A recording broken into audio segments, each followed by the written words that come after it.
In Sardegna, l'acqua non è solo una risorsa.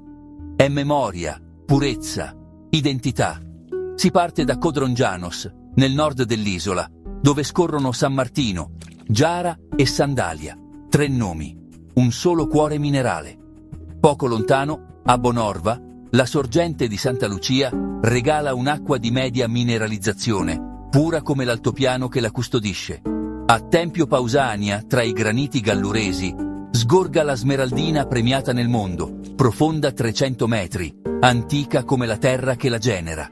A Sassari affiorano le rocce sarde e San Pantaleo, acque leggere che raccontano la pietra. Scendendo verso il sud, tra Siliqua e Villasor, un mosaico di sorgenti: Federica, Pura, Levia, Luce, San Giorgio, Sattai e Sant'Angelo. Qui, l'acqua oligominerale nasce tra le colline di Zinnigas, in un intreccio di fonti Mizza Migheli, Boschetta, Luce. A Nuoro, la fonte Eleonora, o Funte Fria, scorre dal cuore della Barbagia. E infine, a Sant'Ulu-sur-Giù, l'antica Siete Fuentes. 7 fonti vulcaniche amate già nel Medioevo. Un viaggio invisibile tra gocce, terre e storie. Sardegna da bere.